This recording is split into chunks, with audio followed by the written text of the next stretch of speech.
നമസ്കാരം, എല്ലാവർക്കും എൻ്റെ ചാനലിലേക്ക് സ്വാഗതം. ഇന്ന് പറയാൻ പോകുന്ന വിഷയം നമ്മുടെ വേടനെ കുറിച്ചാണ്. മലയാളക്കര കടന്ന് ലോകമെമ്പാടും ഇന്ന് വേടൻ ഒരു ചർച്ചാ വിഷയമായി കഴിഞ്ഞു.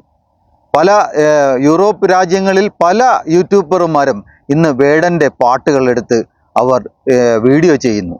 ഒരുപാട് ലക്ഷക്കണക്കിന് ആൾക്കാർ, മില്യൺ കണക്കിന് ആൾക്കാരാണ് അദ്ദേഹത്തിൻ്റെ വീഡിയോകൾ കണ്ട് ആസ്വദിക്കുന്നത്. മലയാളം അറിഞ്ഞിട്ടോ അറിയാതെയോ ആണെന്നറിയില്ല.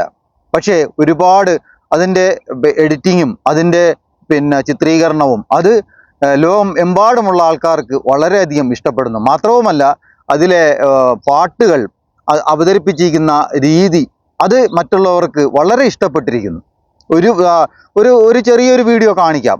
എന്തെന്നാൽ അത്രയധികം ഇന്ന് സംസാര വിഷയം മാറിക്കഴിഞ്ഞിരിക്കുന്ന ഒരു വ്യക്തിയാണ് വേടൻ. എന്നതിലുപരി നമുക്ക് ഒരുപക്ഷെ മലയാളികൾക്ക് മറ്റു ചാനലുകൾ, നമ്മുടെ മലയാളത്തിലെ മറ്റു ചാനലുകൾ അദ്ദേഹത്തിൻ്റെ പിന്നാലെ നടന്ന് ഈ വേട്ടയാടുന്നതിനെക്കുറിച്ചും ഇതിനെക്കുറിച്ചൊക്കെ സംസാര വിഷയം നടക്കുമ്പോൾ അദ്ദേഹത്തിൻ്റെ പാട്ടുകളെടുത്ത് മറ്റ് രാജ്യങ്ങൾ അല്ലെങ്കിൽ അവിടുത്തെ ചാനലുകളും അവിടുത്തെ യൂട്യൂബർമാരും അതിനെ പ്രോത്സാഹിപ്പിക്കുകയാണ് ഉണ്ടാകുന്നത്. ഇവിടെ അദ്ദേഹത്തിൻ്റെ പിന്നാലെ നടന്ന് നിങ്ങൾ എന്തിനാണ് വേട്ടയാടുന്നതെന്ന് പറഞ്ഞുകൊണ്ട് നടക്കുന്നു. അതിൻ്റെ പിന്നാലെ നടന്നില്ലെങ്കിൽ ഇത് ആരും അറിയുകയില്ല, ഒന്നും ചോദിക്കുകയില്ല. ഇപ്പോൾ അതൊന്നുമല്ല വിഷയം. വേടൻ വയ്ക്കുന്ന രാഷ്ട്രീയം അത് വേറൊന്നാണ്, അതിൽ തർക്കമൊന്നുമില്ല. അടിച്ചമർത്തുന്ന സമൂഹത്തിനെ കുറിച്ച് അദ്ദേഹം പാടുകയും തൻ്റെ ജീവിതാനുഭവങ്ങൾ മറ്റുള്ളവരുമായി ഷെയർ ചെയ്യുകയും ചെയ്യുന്നു. ലോകത്ത് അങ്ങനെ തന്നെയാണ്.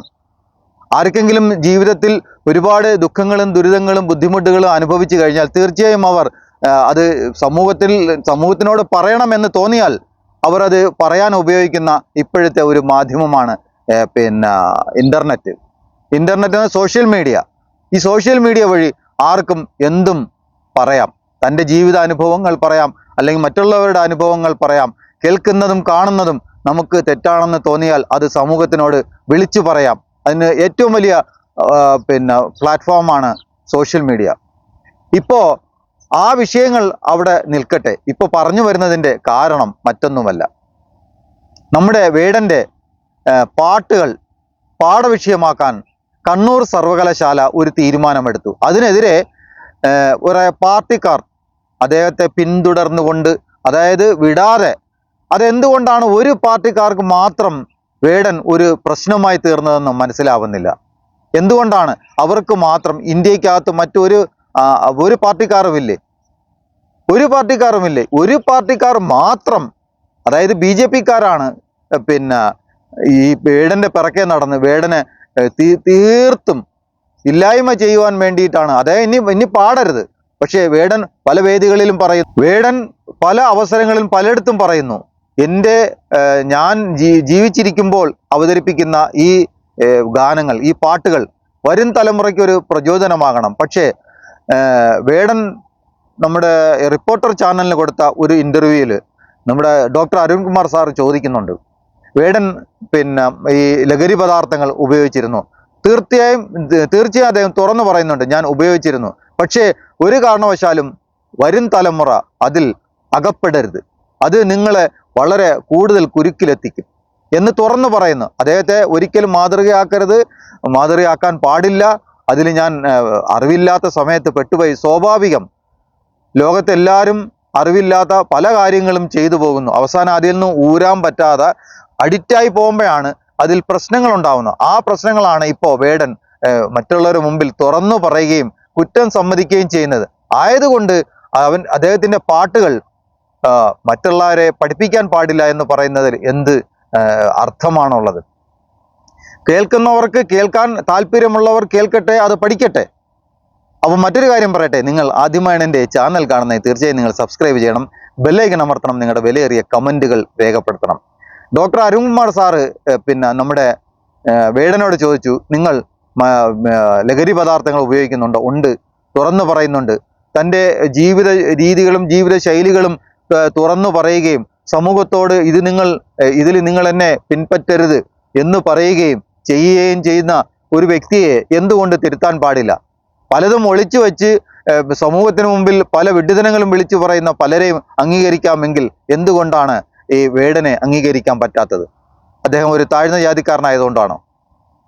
ഒരു പാർട്ടിക്കാർ മാത്രമാണ് അദ്ദേഹത്തെ വിടാതെ പിറകെ നടന്ന് ഒരു വേദിയും തുറന്നു പറയുന്നുണ്ട് വേടൻ. എൻ്റെ ജീവിത മാർഗം ഇതാണ്, ഞാൻ ഇതിനു വേണ്ടിയാണ് ഇപ്പോൾ ജീവിക്കുന്നത്, എൻ്റെ ജീവിത മാർഗം ഇതാണ്, ഞാൻ നിർത്താൻ പോകുന്നില്ല, നിർത്തില്ല എന്ന് പറയുമ്പോൾ പിന്നെ വീണ്ടും വീണ്ടും എന്തിനു അതിൻ്റെ ഉദാഹരണം, ഒരു ചെറിയ ഉദാഹരണം പറയാം. ഇപ്പോൾ നിലമ്പൂർ നമ്മുടെ ഹിന്ദു മഹാസഭയുടെ ഒരു സ്ഥാനാർത്ഥി മത്സരിക്കുന്നുണ്ട്. അദ്ദേഹത്തിനെ എല്ലാവർക്കും അറിയാം. അദ്ദേഹത്തിനെ മറ്റൊരു പേരിലാണ് അറിയപ്പെടുന്നത്, തോക്ക് സ്വാമി എന്നാണ് അറിയപ്പെടുന്നത്. അദ്ദേഹം ഈ നമ്മുടെ ശശികല ടീച്ചർ അദ്ദേഹം വിളിക്കുന്ന മറ്റൊരു പേരാണ് വിഷകല. കാരണം മനസ്സിൽ അത്രയധികം വിഷം കൊണ്ട് നടക്കുന്ന ഒരു വ്യക്തിയാണ് ശശികല ടീച്ചർ. അവർ പിന്നെ വേടനെ കുറിച്ച് പറഞ്ഞ ചില കാര്യങ്ങൾ മാത്രവുമല്ല, അദ്ദേഹം പറഞ്ഞത് അദ്ദേഹം സാധാരണഗതിയിൽ നമ്മുടെ ഒരു പയ്യനാണ്, ആ പയ്യൻ സാധാരണഗതിയിൽ പാട്ടുപാടി ജീവിതം മുമ്പോട്ട് പോകുന്നതിന് പകരം അവനെ ഇല്ലായ്മ ചെയ്യുവാൻ വേണ്ടി ഈ സമൂഹത്തിൽ തീർത്തും അരാജകത്വം ഉണ്ടാക്കുന്ന തരത്തിൽ സംസാരിക്കുകയും അതിനെതിരെ പ്രവർത്തിക്കുകയും ചെയ്തപ്പോഴാണ് പുള്ളിക്കാരൻ ലോകം അറിയപ്പെടുന്ന ഒരു പാട്ടുകാരനായി മാറിയത്. ഇന്ത്യയിൽ മറ്റൊരു ആളുമുണ്ട് ഇതേപോലെ റാപ്പ് പാടുന്ന ഒരു വ്യക്തി, പിന്നെ ഒരു പെൺകുട്ടിയാണ്, അദ്ദേഹം ഒരു പെൺകുട്ടിയാണ്. ആ പെൺകുട്ടിയും വേടനെ പോലെ തന്നെയാണ്. പക്ഷേ വേടൻ്റെയും രണ്ടുപേരുടെയും രീതികൾ വ്യത്യാസമാണ്, പക്ഷെ അവതരണങ്ങളെല്ലാം ഒരേപോലെയാണ്. പക്ഷെ വേടൻ എന്തോ കുറച്ചുകൂടി അംഗീകാരം ലോകമെമ്പാടും കിട്ടുന്നു. അത് ഇങ്ങനെയൊക്കെ ആയിരിക്കണം, അല്ലെങ്കിൽ വേടൻ വയ്ക്കുന്ന രാഷ്ട്രീയം എന്താണെന്ന് മറ്റുള്ളവർ മനസ്സിലാക്കുന്നത് കൊണ്ടാണ് ആ രീതിയിൽ സംഭവിക്കുന്നതെന്ന് എനിക്ക് തോന്നുന്നു. ഒരിക്കലും അടിച്ചമർത്താൻ ശ്രമിക്കരുത്. അടിച്ചമർത്താൻ ശ്രമിക്കുമ്പോൾ പൂർവാധികം ശക്തിയോടുകൂടി ഈ അടിച്ചമർത്തുന്നവർ ഉയർത്തു വരും. അങ്ങനെയാണല്ലോ ലോകത്തെ എല്ലായിടത്തും സംഭവിച്ചുകൊണ്ടിരിക്കുന്നത്. കൂടുതൽ അടിച്ചമർത്താൻ ശ്രമിക്കുമ്പോൾ അത് കുറച്ചു നാളെ നിലനിൽക്കൂ. കാരണം സത്യം ഒരിക്കലും മൂടി വയ്ക്കാൻ പറ്റില്ലല്ലോ, അതിങ്ങനെ പുറത്തു വന്നുകൊണ്ടേയിരിക്കും. അപ്പൊ നമ്മുടെ അരുൺകുമാർ സാർ പറയുന്ന ചില കാര്യങ്ങൾ, നമുക്ക് വേടനോട് ചോദിക്കുന്ന ചില ചോദ്യങ്ങൾ നമുക്ക് കാണാം. ഒപ്പം ഈ നമ്മുടെ തോക്കുസ്വാമി, സോറി, അദ്ദേഹത്തിന് അങ്ങനെയാണ് എല്ലാവർക്കും പെട്ടെന്ന് അറിയപ്പെടുന്നത്, അതുകൊണ്ടാണ് ആ പേര് ഉപയോഗിച്ചത്, വേറൊന്നും വിചാരിക്കരുത്.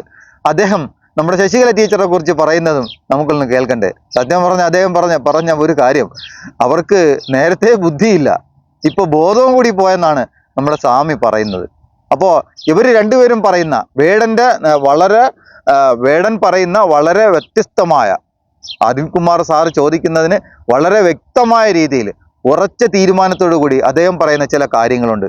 ഇത് രണ്ടും കേട്ട് പിന്നിലാരോ കളിച്ച് അങ്ങനെ ആരെങ്കിലും കളിച്ചിട്ടുണ്ടോ? എന്റെ പിന്നിലാണോ? അതെ, എന്റെ പിന്നിൽ ഞാൻ മാത്രമേ ഉള്ളൂ, എന്റെ സുഹൃത്തുക്കളും സഹോദരന്മാരും മാത്രമേ ഉള്ളൂ. പക്ഷെ വേടൻ നടന്നു പോകുന്ന വഴിയിൽ വേടൻ ഒന്ന് വീണു. ആ വീണതാണോ വീഴ്ത്തിയതാണോ എന്നതാണ് ചോദ്യം. അതിനെ കുറിച്ച് നമുക്കൊന്നും പറയാൻ പറ്റില്ല. എന്റെ കയ്യിൽ മിസ്റ്റേക്കുകളുണ്ട്, തെറ്റുണ്ട്. പിന്നെ ഞാൻ കഞ്ചാവ് വലിച്ച് പിടിച്ച ആളല്ലേ, ഞാൻ വലിച്ചതുകൊണ്ടല്ലേ, അപ്പൊ ഞാൻ ചെയ്തതിലും തെറ്റുണ്ട്. 13ാമത്തെ വയസ്സിൽ ഇത് ആദ്യം എത്തിക്കുന്ന ഒരു സാഹചര്യത്തിൽ നിന്നാണ് വേടൻ ഇത് ഉപയോഗിച്ചു തുടങ്ങുന്നത്. തീർച്ചയായിട്ടും വേടൻ ഇപ്പോൾ ഇവിടെ ഈ ഫ്ലോറിൽ വെച്ച് വേടൻ ഇപ്പോൾ പ്രേക്ഷകരോട് പറഞ്ഞിട്ടുണ്ട്, അന്നേ തന്നെ വേടൻ പറഞ്ഞിട്ടുണ്ട് അതൊരു ദുശീലമാണ് എന്ന് പറഞ്ഞിട്ടുണ്ട്. ഇനി വേടൻ അത് ഉപയോഗിക്കാതിരിക്കാൻ ശ്രമിക്കുമെന്ന് ശ്രമിച്ചുകൊണ്ടിരിക്കുന്നതാണ്.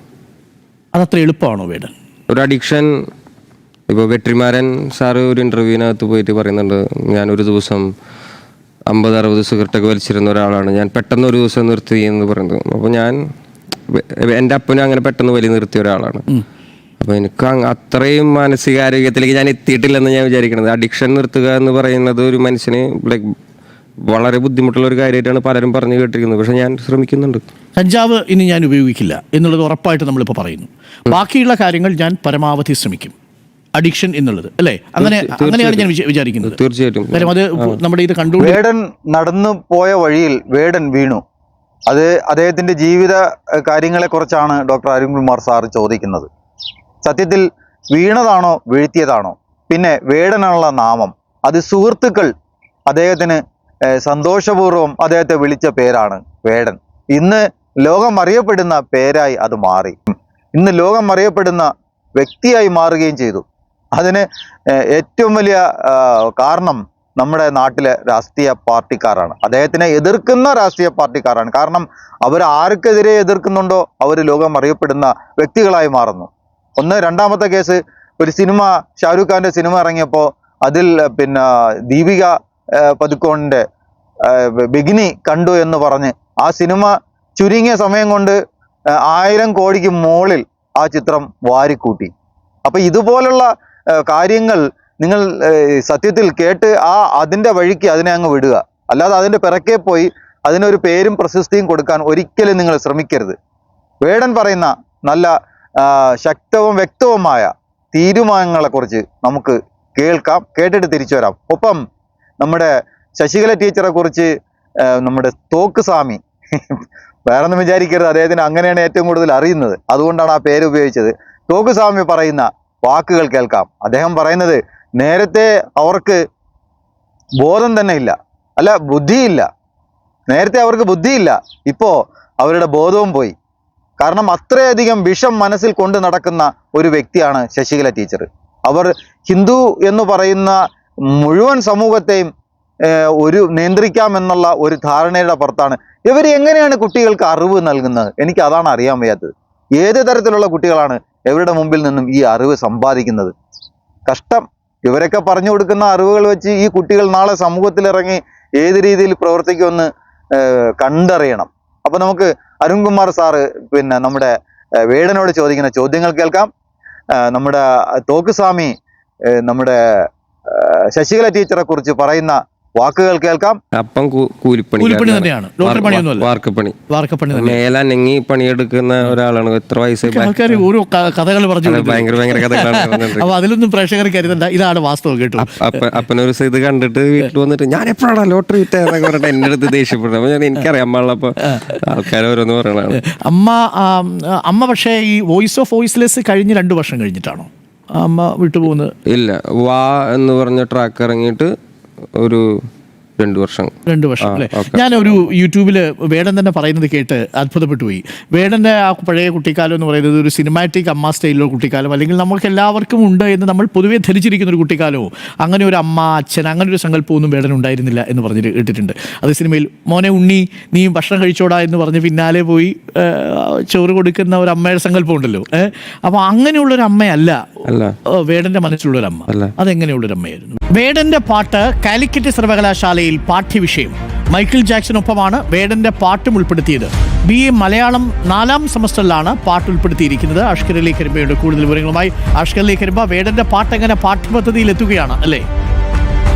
ഈ ഹിന്ദു മഹാസഭ ഈ വിഷയവുമായി ബന്ധപ്പെട്ട് ഇപ്പം ശശികല ടീച്ചർ ഒരു പ്രസ്താവന നടത്തി. ഹിന്ദു മഹാസഭയുടെ നേതാക്കന്മാരൊക്കെ ഒരു കമ്മ്യൂണിസ്റ്റ് ബന്ധം ഉള്ളവരാണ് എന്നുള്ള രീതിയിൽ, അതായത് മുതിർന്ന നേതാക്കന്മാർ, സ്ഥാപക നേതാക്കന്മാർ ഉൾപ്പെടെ. അത് ഈ ശശികല ടീച്ചർക്ക് ഒരു കുഴപ്പമെന്ന് വെച്ച് കഴിഞ്ഞാൽ പണ്ടേ ബുദ്ധിയില്ല, ഇപ്പോൾ അവരുടെ ബോധവും കൂടെ പോയിരിക്കുക. നമ്മുടെ ഇതിലുള്ള ആളാണ്, പക്ഷേ എന്താ പറഞ്ഞാൽ അല്പം വർഗീയത ടീച്ചർക്ക് ഇച്ചിരി കൂടുതലാണ്. പ്രത്യേകിച്ച് ഈ നായർ വർഗീയത ഇച്ചിരി മൂത്ത അവരെ ഞാൻ ചിലപ്പോൾ പറയുന്ന കാര്യമാണ് ഈ വിഷകല എന്ന് പറയും. കാരണം ഇത്രയും വിഷം കൊണ്ട് നടന്നു കഴിഞ്ഞാൽ ഒരിക്കലും RSSൻ്റെ ചിന്തകൾക്ക് അത് വിപരീതമാണ്. യഥാർത്ഥത്തിൽ RSS ഇങ്ങനെയൊന്നും അല്ല. ഇതിനകത്ത് RSSൻ്റെ അകത്ത് കയറിയിരുന്നു കൊണ്ട്, അല്ലെങ്കിൽ സംഘപരിവാർ പ്രസ്ഥാനങ്ങളിലകത്ത് കയറിയിരുന്നുകൊണ്ട് കുറച്ച് ആൾക്കാർക്ക് ഇങ്ങനെ ഒരു കുഴപ്പമുണ്ട്. ഇവർ കാരണമാണ് യഥാർത്ഥത്തിൽ വേടൻ പോലും ഇത്രയും ഹിറ്റായത്. ആ ഒരു കുഞ്ഞു പയ്യനെ അവനെ ഇന്ന് മറ്റ് ചില ശക്തികൾ കൺട്രോൾ ചെയ്യുന്ന പരുവത്തിലേക്ക് ആക്കി വെച്ചു. ആ കുഞ്ഞിനെ ഒരു സപ്പോർട്ട് ചെയ്ത്, അല്ലെങ്കിൽ അവൻ കഞ്ചാവ് യൂസ് ചെയ്തിട്ടുണ്ടെങ്കിൽ, കഞ്ചാവ് പലരും യൂസ് ചെയ്തിട്ടുണ്ടല്ലോ, അവനെ അതിൽ നിന്ന് മാറ്റി അവനെ കൊണ്ടുവന്ന് അവൻ താഴെക്കടയിലുള്ളൊരു പയ്യനാണ് അവൻ എന്ന് കരുതി ഇതാക്കാതെ അവൻ നമ്മുടെ സഹോദരനാണ്. എന്താണ് ഈ ജാതി വെറി ഇല്ലാതെ അവനെ നമ്മുടെ ഒപ്പം ചേർത്ത് പിടിക്കുന്നതിന് പകരം അവനെ ട്രിഗർ ചെയ്ത് അവനെതിരെ പ്രശ്നങ്ങളുണ്ടാക്കി. ഇവരുടെ സ്വഭാവം ഇങ്ങനെയാണ്. ഇപ്പോൾ ഈ കമ്മ്യൂണിസ്റ്റുകാരോട് എന്നൊക്കെ 4 തെറി വിളിച്ചു കഴിഞ്ഞാൽ കുറേ ഹിന്ദു അജ്ഞരായിട്ടുള്ള അല്ലെങ്കിൽ ഇഗ്നോറൻ്റ് ആയിട്ടുള്ള ആൾക്കാരുടെ, അതായത് എല്ലാവർക്കും സനാതനധർമ്മം എന്താണെന്ന് അറിയില്ല, ഈ അജ്ഞതയാകുന്ന തിമിരം ബാധിച്ച് നടക്കുന്ന കുറേ ആൾക്കാരുണ്ട്. അവരുടെ സപ്പോർട്ട് കിട്ടാൻ വേണ്ടിയിട്ടാണ് ഇവർ ഈ വർത്തമാനം പറയുന്നത്. ഇപ്പം അങ്ങനെയാണെങ്കിൽ ഞാൻ ചോദിക്കട്ടെ, ഈ നാഥുറാം ഗോഡ്സായി, അതുപോലെ തന്നെ സവർക്കർജി, ഇവർ കമ്മ്യൂണിസ്റ്റ് ആണെന്ന് ഇവർ പറയുമ്പോൾ RSSുമായിട്ട് ബന്ധമില്ല. ഞാൻ ആ പോസ്റ്റ് കണ്ടായിരുന്നു. RSSുമായിട്ട് ബന്ധമില്ല എന്നാണ് ഇവർ പറയുന്നത്. ഈ പറയുന്ന ശശികല അങ്ങനെയാണെങ്കിൽ പിണറായി വിജയൻ്റെ ഏറ്റവും അടുത്ത സുഹൃത്താണ്, അല്ലെങ്കിൽ നരേന്ദ്രമോദിയുടെ ഏറ്റവും അടുത്ത സുഹൃത്താണ് പിണറായി വിജയൻ. പിണറായിയും നരേന്ദ്രമോദിയും തമ്മിൽ വളരെ ബന്ധമാണ്. അതുപോലെ തന്നെ ഗഡ്കരിയും പിണറായിയും തമ്മിൽ ബന്ധമാണ്. അങ്ങനെയാണെങ്കിൽ ഇവർ നരേന്ദ്രമോദിജീനെയും ഗഡ്കരിജീനെയും കമ്മ്യൂണിസ്റ്റായിട്ട് പറയൂ? അപ്പോൾ ഇത് ചുമ്മാ അങ്ങോട്ട് അടിച്ചങ്ങ് ഇറക്കുകയാണ് അവർ. ഇപ്പം നിരവധി പ്രേക്ഷകരുണ്ട്, കുട്ടികളുണ്ട്, ഇത് കണ്ടുകൊണ്ടിരിക്കുന്നവർ, അനിയന്മാരുണ്ട്. നമ്മൾ എപ്പോഴും അനിയന്മാരോട് പറയാനുള്ളത് എന്താണെന്നറിയോ, ഞാനിങ്ങനെ ഈ ലൈവ് ഷോസിനൊക്കെ പോകുമ്പോഴേ, ഒരു ദിവസം ഞാൻ ആലപ്പുഴയിൽ മാരാരി ബീച്ചിൽ ഒരു ഷോയ്ക്ക് പോയി. അപ്പോൾ ഒരു അപ്പനും മോനും കൂടിയിട്ട് എന്നെ കാണാൻ വന്നിരിക്കുകയാണ്. ഈ മോന് അവനുണ്ടാവും ഒരു 15 വയസ്സൊക്കെ ഉണ്ടാവും. അവൻ്റെ അപ്പൻ ഉണ്ട് ഒരു 30-35-40 വയസ്സിനടുത്തുള്ള ഒരാൾ. രണ്ടുപേരും മദ്യപിച്ചിട്ടുണ്ട്. 15 വയസ്സുള്ള മോനും അപ്പനും കൂടി മദ്യപിച്ചിട്ടാണ് വന്നേക്കണത്. അപ്പോൾ എനിക്കിത് ഇവനോട് പറയാൻ പറ്റില്ലെന്നേ. അപ്പനും അവനും കൂടിയിട്ട് അടിച്ചിട്ടാണ് വന്നേക്കണത് എന്നെ കാണാൻ വേണ്ടിയിട്ട്. ഇത് ഭയങ്കര, ഞങ്ങൾ ചെറുത് അടിച്ചിട്ടാണ് വന്നിരിക്കുന്നത് ചേട്ടനെ കാണാൻ വേണ്ടിയിട്ടുള്ള ഒരു മോനും കൊണ്ടാണ് വന്നേക്കണത്. അപ്പോൾ എനിക്കിത് അവനോട് പോലും പറയാൻ പറ്റില്ല, നേടാ കുടിക്കലടാ ഇങ്ങനെ ഇത്ര കുഞ്ഞു പ്രായത്തിൽ നിന്ന്. കാരണം ഞാൻ അതിന് കുഞ്ഞു പ്രായത്തിൽ കുടിച്ചു തുടങ്ങിയതാണെന്നേ. അപ്പോൾ അപ്പോഴാണ് എനിക്ക് മനസ്സിലാവുന്നത് ഈ എൻ്റെ ഇൻഫ്ലുവൻസ് ഇവരാണ് ഇങ്ങനെ ബാധിക്കുന്നുണ്ട് എന്നുള്ളൊരു കാര്യം. ഞാൻ ഈ കുടിക്കുകയും വലിക്കുകയും ചെയ്യാത്തൊരു വ്യക്തിയാണെങ്കിൽ അവനങ്ങനെ കുടിച്ചിട്ട് എൻ്റെ അടുത്തേക്ക് വരും. അവനറിയാം അതെനിക്ക് ഇഷ്ടാവില്ല എന്ന്, അല്ലേ? ഇത് ഞാനത് ചെയ്യുന്ന ആളായതുകൊണ്ടാണ് അവന് ധൈര്യമായിട്ട് അങ്ങനെ എൻ്റെ അടുത്തേക്ക് എൻ്റെ മുന്നിൽ വന്ന് നിൽക്കാൻ പറ്റണേ. പക്ഷെ അത് വേടൻ ഇപ്പൊ വേടനെ തിരിച്ചറിയുന്നു. അങ്ങനെ കുട്ടികൾ വരുന്നത് വേടന് ഇഷ്ടമല്ല, അല്ലേ? നമ്മൾ ഉറപ്പിച്ച് പറയുകയാണ്. അത് എനിക്കും അതിൽ ഇൻഫ്ലുവൻസ് ഉണ്ടെന്ന്, എനിക്ക് പങ്കുണ്ടെന്നേ അല്ലേ, മറമുഖമായിട്ടോ അല്ലയോ. കാരണം ഞാൻ പലയിടങ്ങളിൽ ഞാൻ മദ്യപിക്കുന്ന ആളാണ്. ഞാൻ മദ്യപിക്കുന്ന ആളാണെന്ന് എന്നെ ഫോളോ ചെയ്യുകയൊക്കെ ചെയ്യുന്ന ഒരുപാട് ആൾക്കാർക്ക് അറിയാം. അപ്പോൾ വേടം വരെ കുടിക്കണു. അപ്പോൾ കൊച്ചുമാൾ അങ്ങനെ പറഞ്ഞാൽ നമുക്ക് എന്ത് ചെയ്യാൻ പറ്റുന്നത്? ചേട്ടൻ കുടിക്കണില്ലേ, എന്നാൽ ഞാൻ കുടിച്ച എന്താ കുഴപ്പമെന്ന് പറയാം. അപ്പോൾ എനിക്കത് പറയാനുള്ളൊരു അതിനുള്ള വോയിസ് ഇല്ല എനിക്ക്. പക്ഷെ എനിക്കിത് കാണുമ്പോൾ എനിക്ക് സങ്കടമാവണം. അതും കൂടി ഒരു ഈ തീരുമാനത്തിന് പിന്നിലുണ്ട്. എനിക്കിതിൽ നിന്ന് മാറണം എന്ന തീരുമാനത്തിന് ഇതൊരു പ്രധാനപ്പെട്ട കാര്യമാണ്. വേടൻ ഒരു ഇൻഫ്ലുവൻസർ ആവുന്ന സാഹചര്യത്തിൽ വേടൻ തന്നെ സ്വയം നിയന്ത്രിക്കാൻ തീരുമാനിക്കുന്നു. നമ്മളത് നിയന്ത്രിച്ചേ പറ്റുമെന്ന്. കാരണം കൊച്ചുകുട്ടികളാണ് നമ്മളെ കാണുന്നത്. ഇപ്പോൾ എൻ്റെ വീട്ടിൽ ഞാൻ മുളന്താവിലാണ് ജീവിക്കുന്നത്. എന്നെ ഒരു ദിവസം ഒരു 10-15 പ്രാവശ്യമെങ്കിലും ആൾക്കാർ കാണാൻ വരും. ഞാൻ നേരത്തെ പറഞ്ഞു, വേടൻ നമ്മുടെ ആരുമല്ല. അദ്ദേഹത്തിന്റെ റാപ്പ് സംഗീതത്തെ ന്യായീകരിക്കേണ്ട ആവശ്യമോ അദ്ദേഹത്തിനെ വേറെ ഏതെങ്കിലും രീതിയിൽ സപ്പോർട്ട് ചെയ്യേണ്ട ആവശ്യമോ നമുക്കുണ്ടെന്ന് എനിക്ക് തോന്നുന്നില്ല. പ്രത്യേകിച്ച് വലിയൊരു തലമുറയെ അദ്ദേഹം സ്വാധീനിച്ചുകൊണ്ടിരിക്കുന്നു. വലിയൊരു തലമുറയെ. ഉച്ചയ്ക്ക് 2 മണി മുതൽ രാത്രി 10:30 വരെ 7000 ആളുകൾക്ക് മാത്രം അങ്ങനെ നിൽക്കാൻ പറ്റുന്ന ഗ്രൗണ്ടിൽ 10,000 ചില്ലാനം വിദ്യാർത്ഥികളും വിദ്യാർത്ഥിനികളും യുവാക്കളും തടിച്ചുകൂടുന്നു. എത്ര ടൈം എന്നാലോചിച്ച് നോക്കുങ്ങൾ. പൊരി വെയിലത്ത് അവർക്ക് അവരുടെ ശാരീരികമായ ആവശ്യങ്ങളൊക്കെ നിർവഹിക്കണ്ടേ, മൂത്രമൊഴിക്കണ്ടേ, മറ്റു കാര്യങ്ങളൊക്കെ ചെയ്യണ്ടേ. പക്ഷെ അതിനൊന്നും ഒരു സംവിധാനമില്ല. ഉച്ചയ്ക്ക് 2 മണി മുതൽ രാത്രി 10:30 വരെ. എന്നിട്ടും വേടൻ സ്റ്റേജിൽ വരുന്നില്ല എന്ന് വന്നപ്പോൾ പ്രതിഷേധം വരികയാണ്. സംഘാടകരോട് കയർക്കുകയാണ്. ഞങ്ങൾ വീട്ടിൽ പോലും പറയാതെ ഇങ്ങോട്ട് വന്നത് വേടനെ കാണാനാണ്, വേടനെ കൊണ്ടുവരീന്ന് പറയാൻ, വേടനെ കാണാനാണ് കൊണ്ടുവരീന്ന് പറയാണ്. വേടനില്ലെങ്കിൽ ഇനി പരിപാടി നടത്തണ്ടെന്ന് പറഞ്ഞ് പ്രശ്നം ഉണ്ടാക്കുകയാണ്. 10,000-ലധികം യുവത്വം പറയാതെ വയ്യ. അദ്ദേഹം മുന്നോട്ട് വെക്കുന്ന ഒരു രാഷ്ട്രീയമുണ്ട്, പുതിയ കാലത്ത് ഏറ്റവും പ്രസക്തമാണ്. ഈ ജന്മിത്വ വ്യവസ്ഥയെ അദ്ദേഹം ശക്തമായി വിമർശിച്ചുകൊണ്ടിരിക്കുന്നു. നല്ല ആശയമുള്ള വരികൾ കൊണ്ട് ഈ ജാതി ജന്മിത്വ വ്യവസ്ഥയെ അദ്ദേഹം ചോദ്യം ചെയ്തുകൊണ്ടിരിക്കുന്നു. വേടൻ പറയുന്നുണ്ട് എൻ്റെ പാട്ടുകൾ നിങ്ങൾ പഠിപ്പിക്കണമെന്ന് ഞാൻ ഒരിക്കലും പറയുന്നില്ല. പക്ഷേ വേടൻ ഒരു ആഗ്രഹമുണ്ട്. എൻ്റെ തലമുറ കഴിഞ്ഞാൽ, അതായത് എൻ്റെ കാലം കഴിഞ്ഞാൽ കുട്ടികൾ ഈ പാട്ടുകൾ അറിഞ്ഞിരിക്കണം എന്ന് വേടൻ ഒരു നിർബന്ധം പറഞ്ഞു. എന്നതിനപ്പുറം വേടൻ ഒരിക്കലും ആരോടും പറഞ്ഞിട്ടില്ല എൻ്റെ പാട്ടുകൾ ഒരു വിദ്യാലയത്തിൽ കുട്ടികൾക്ക് പറഞ്ഞു കൊടുക്കണം എന്ന്. നമ്മുടെ ശശികല ടീച്ചറും ഈ വേടനെതിരെ ഇപ്പോൾ VC-ക്ക് കേസ് പരാതി കൊടുത്ത വ്യക്തിയും അറിയേണ്ട ഒരു കാര്യം, നിങ്ങൾ ഹരിദ്വാറിൽ പോയിട്ടുണ്ടോ? 2 ആളും പോയിട്ടുണ്ടെങ്കിൽ നിങ്ങൾ ഈ പറയുന്ന നിങ്ങളുടെ ഈ ഹിന്ദുമതത്തിൽപ്പെട്ട സന്യാസിമാർ അവർ വലിക്കുന്ന സാധനങ്ങൾ എന്താണെന്ന് നിഷ്പക്ഷമായി നിങ്ങളിന്ന് പോയി അന്വേഷിച്ച് നോക്കണം. ഹരിദ്വാറിൽ അവിടെ എന്താണ് സംഭവിക്കുന്നതെന്ന് വളരെ പരസ്യമായി ആൾക്കാർ കൊണ്ടു നടന്ന്, അതായത് ഈ സന്യാസിമാർ കൊണ്ടു നടന്ന് വലിക്കുകയാണ് ചെയ്യുന്നത്. അവർക്ക് ഈ ലോകവുമായി യാതൊരു ബന്ധവുമില്ലാതെ അവിടെ തുണി ഉടുക്കാതെ അവിടെ ഇങ്ങനെ ഇരുന്ന് വലിച്ചു കയറ്റി മേലോട്ട് നോക്കിയിരിക്കുന്നതിൻ്റെ ഏറ്റവും മെയിൻ കാരണം, നിങ്ങൾ പോയിട്ടുണ്ടെങ്കിൽ സത്യസന്ധമായി മറുപടി പറയുക. ഈ സന്യാസിമാർ എന്താണ് ഉപയോഗിക്കുന്നതെന്ന്. ഈ സാധനമാണ് ഉപയോഗിക്കുന്ന കഞ്ചാവ്. അപ്പോൾ വേടൻ പറയുന്നു, മക്കളെ നിങ്ങൾ ഒരിക്കലും ഇതിനകത്ത് അകപ്പെടരുത്. ഒരിക്കലും നിങ്ങൾ അകപ്പെട്ട് കഴിഞ്ഞാൽ നിങ്ങൾ ഒരിക്കലും ഇതിൽ നിന്ന് രക്ഷപ്പെടില്ല എന്ന് ഉപയോഗിച്ചൊരു വ്യക്തി വ്യക്തമായ രീതിയിൽ സമൂഹത്തിനോട് വിളിച്ചു പറയുന്നു. തൽക്കാലം ഞാൻ എൻ്റെ വീഡിയോ ഇവിടെ അവസാനിപ്പിക്കുകയാണ്. എല്ലാവർക്കും നന്ദി, നമസ്കാരം. എത്ര അംഗരക്ഷകരെ വെച്ച് വേടൻ നടന്നാലും വേടൻ ഒരു സ്റ്റേജിൽ പാടും, രണ്ടാമത്തെ സ്റ്റേജിൽ വേടൻ അവിടെ പാടിക്കില്ല. ഭീഷണിയാണോ?